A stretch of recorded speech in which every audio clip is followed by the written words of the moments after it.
when Olivia Grant, the cold and calculating CEO of a billion-dollar tech empire, walked into her company's basement one late night. She never expected to find a janitor mopping floors while softly humming a lullaby. What she learned about him that night would shatter everything she thought she knew about success, kindness, and the true meaning of wealth. The clock in Olivia Grant's corner office ticked past midnight, but she barely noticed. The skyline of the city stretched beneath her like a sea of glittering lights. Yet all she could feel was the emptiness pressing against the glass walls. Another deal signed, another client won, and still the silence of her success echoed louder than any applause.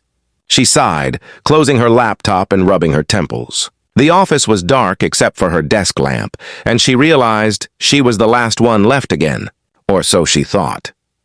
As she made her way to the elevator, she caught the faint sound of humming.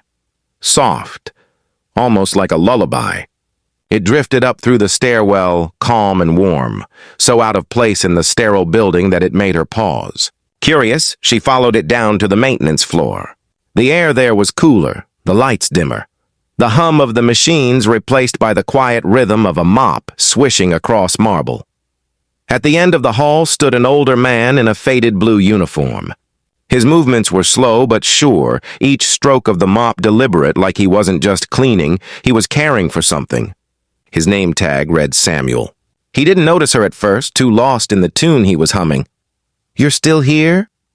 Olivia's voice echoed sharply. "It's nearly 1 in the morning." Samuel turned, startled. Then he smiled. The kind of smile that made you feel like you'd known him forever. "Evening, ma'am. I'm almost done. Just wanted to leave it tidy for the morning crew." Olivia crossed her arms. "You work late every night?" "Most nights," he said softly. "I like the quiet. Gives me time to think." She frowned. "Think about what?" He hesitated, then gave a little shrug. "About the kids, mostly. Wondering if they've eaten enough today." That caught her off guard. "Kids?" He nodded. "At the orphanage, out past the highway. I help out when I can." She studied him, confused. "You mean you volunteer there?" His smile faltered just a bit. "Not exactly. I send them money, half my paycheck usually. Keeps the lights on, food on the table." Olivia blinked. "Half? You do realize you don't make that much to begin with?" "I know," he said simply. "But I don't need much." "They do." For a moment, Olivia didn't know what to say. She stared at him, this quiet man who scrubbed her company's floors and gave away half his salary to strangers. His uniform was threadbare, his shoes were worn, but his eyes shone with something she hadn't seen in years. Peace. "Why?" she finally asked, her voice softer now. "Because someone helped me once when I had nothing," he replied. "Guess I'm just passing it on."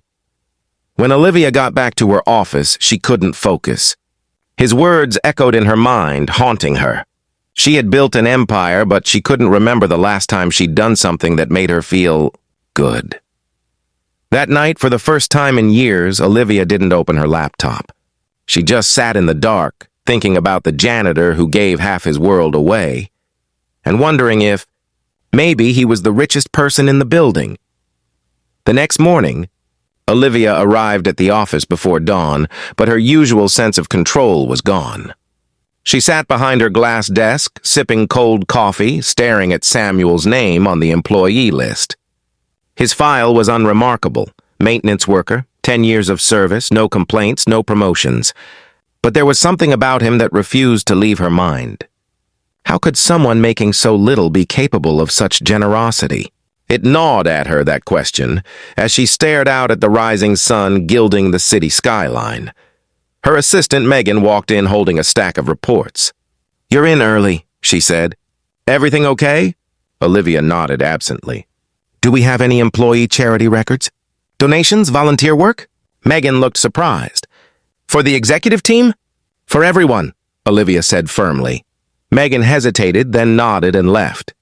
Olivia leaned back, exhaling. It wasn't like her to care about personal matters. She'd built her career on logic and numbers, not emotions.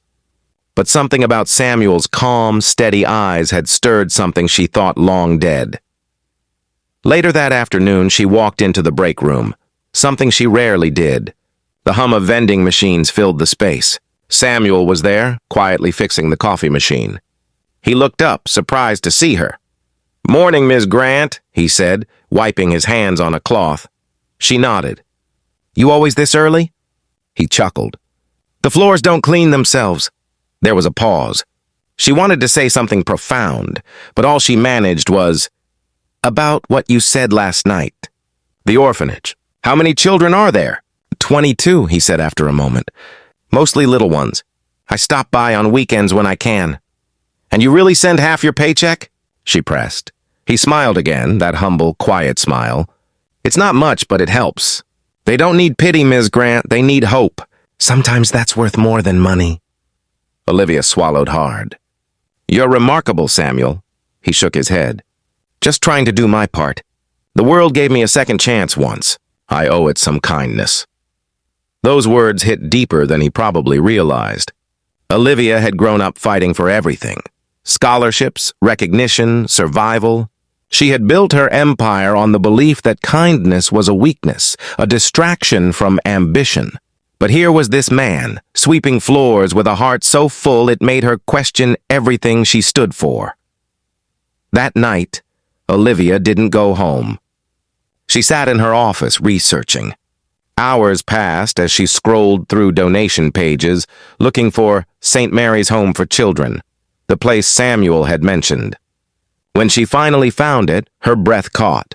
The website was barely functioning, just a few photos of smiling kids and an old building in desperate need of repair. A line at the bottom read, "Supported by private donations. Special thanks to Samuel D." She stared at the screen, feeling a lump in her throat. The photos showed children laughing in mismatched clothes, clutching handmade toys. They had so little, yet their smiles were radiant. For the first time in years, Olivia felt tears sting her eyes. She clicked the donate button. Then she called her finance department and said, "Tomorrow I want you to prepare something. We're going to sponsor a home, quietly. No press, no publicity. Just help." When she hung up, she sat there for a long time, staring at the city lights outside her window. She thought of Samuel again, humble, kind, unseen.